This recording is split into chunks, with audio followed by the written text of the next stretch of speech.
Hello all and welcome, and I'm the MGTOW philosopher, and I gotta tell you, I am one happy guy. I was doing some research into marriages, and it turns out that marriage in America is at an all-time low. That is right. Marriage, overall, new marriages happening in America are down by 50, yes, 50%. 50 friggin' percent since 1970. I love it. This makes me so freaking happy I want to dance a jig. So let's start with this article from Social Indicators of Marital Health and Well-Being. Marriage trends in recent decades indicate that Americans have become less likely to marry, much less likely. And the most recent data show that the marriage rate in the United States continues to decline, even though the government is telling us that marriages are up at an all-time high. Yes, they're at an all-time high if you only look at total number of marriages compared to a time when we had half the population we do now. One of those who do marry, there has been a moderate drop since the 1970s in the percentage of couples who consider their marriages to be very happy. But in the past decade, this trend has flattened out. Yes, we've reached an all-time low. We bottomed out. We hit the bottom of the barrel, essentially. Can't go any lower. Now look at this chart. It's like it dropped off a freaking cliff. Holy shit. Good God. Look at this. So at 1970, oh my Lord, look at it. Look at this.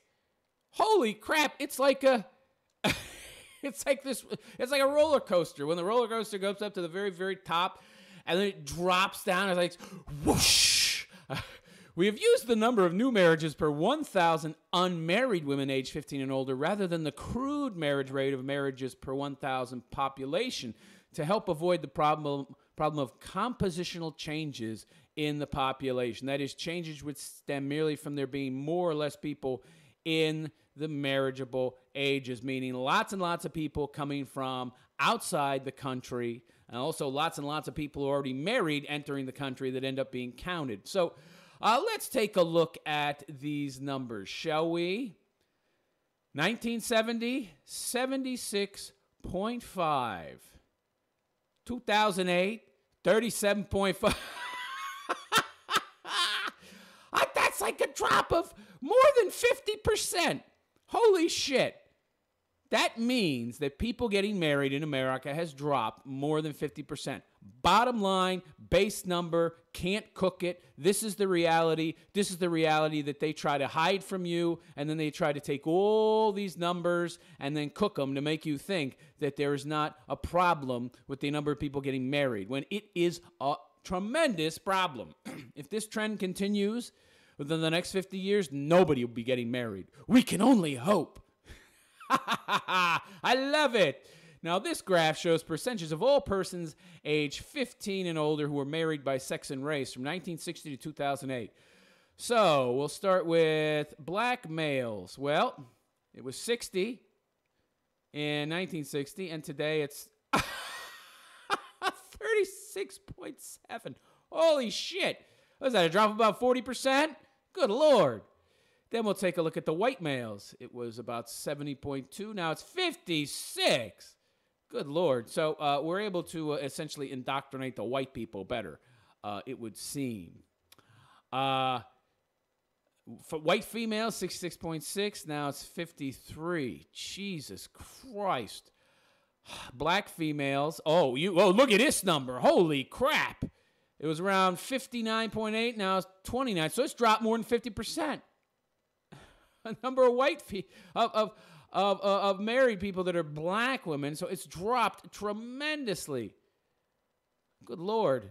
Dropped by half. Of course, we knew that. The incentives for black women to be single and be married to the state are huge.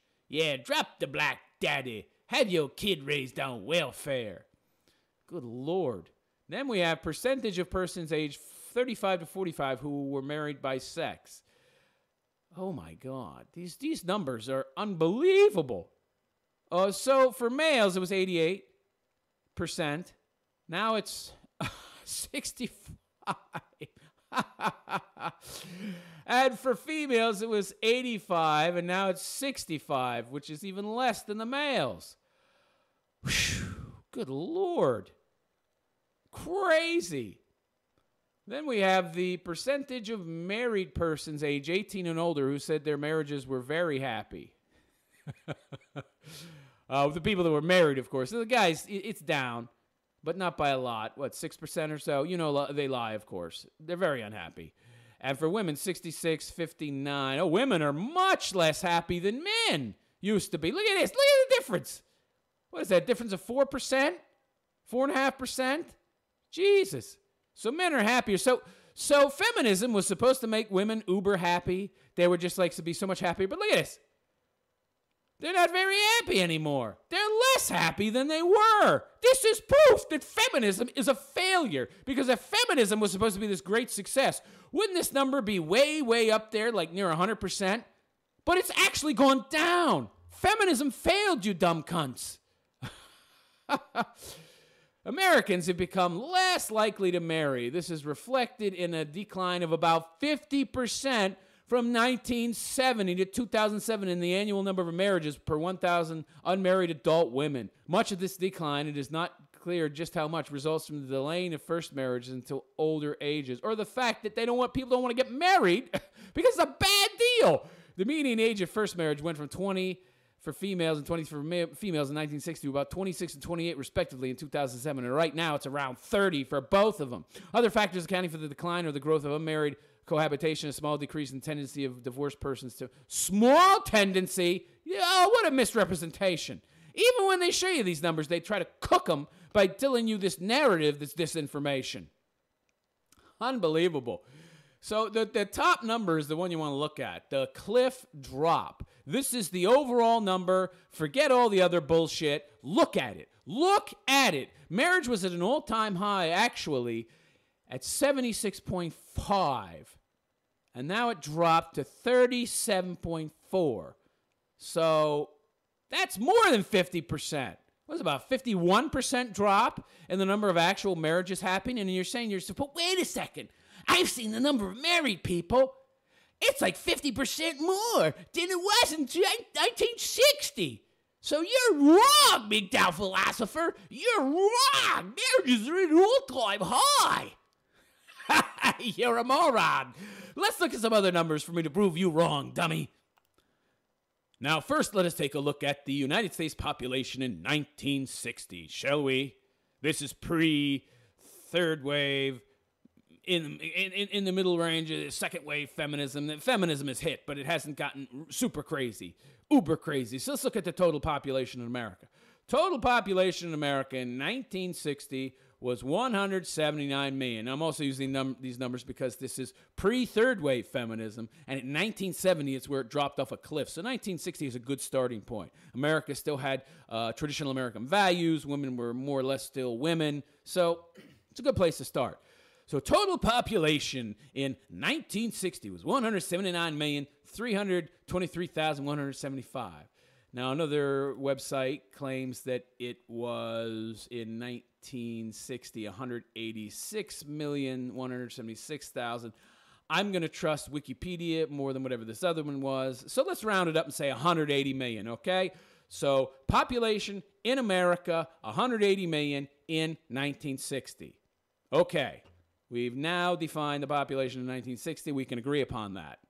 Okay, so 180 million Americans in 1960. Now, let's look at the number of total marriages in 1960. 40.2 million. Okay, that's pretty good. That's not bad. That's a lot of people married, right? Now, let us take a look at the population in 2016. 324 million people, as compared to, we've agreed about 180 million in 1960. So now let's take a look at this chart again.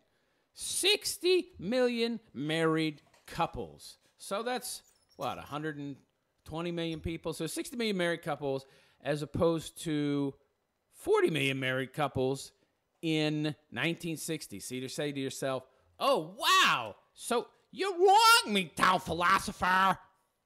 You are wrong. Marriages are up, not down. Well, you don't say that if you can't do math. Do you want to know why? Because population since 1960 has increased roughly 82%. Do you know what that means? The number of marriages should have increased by in America, with the trend staying exactly the same as it was in 1960, meaning as many or more people would be getting married. If as many people were getting married, if at least as many people were getting married, the number of marriages should have increased in direct correlation with the increase in the size of the population. So the increase in marriages should have been 82% at least. Or more, if we're supposed to believe that the number of people getting married in America is on the rise. However, it's actually dropped, because with an 82% increase in the number of marriages, you would have how many people getting married in 2016? Well, that would be 33 million, roughly 33 million new marriages. So the number should actually be, in all actuality, it should be about 70, roughly speaking, 73 million married couples. But it's actually only 60 million married couples. That is a differential of roughly 32%. So, now these are rough numbers, and they're wrong because of the compositional changes in the country, meaning the million-plus new people that come in every year legally, not to mention people illegally, which are also counted in this. So the amount of actual Americans not getting married, so this data is essentially cooked because it's combining all numbers, as the prior article mentioned, and so you are going to get compositional changes because of that. This is the actual number. So for those of you out there who want to tell me, oh, well, it's not as bad as all that, it's only 32% drop. No, it's actually 51+%, because this takes into account more accurate numbers that do not essentially exclude the compositional details that the government likes to throw in to cook the numbers to make the problem less severe. So there you go, folks. Even these cooked numbers tell you that marriages are down by 32%, while more accurate numbers that exclude compositional changes tell you 50%. We are winning. Men are winning. MGTOW is winning. Women think they're winning. They are not winning. Half as many marriages today as in 1960. Hopefully, by 2060, no men will be married, and we will all be free. I am the MGTOW philosopher, and I wish you a good day. Take care.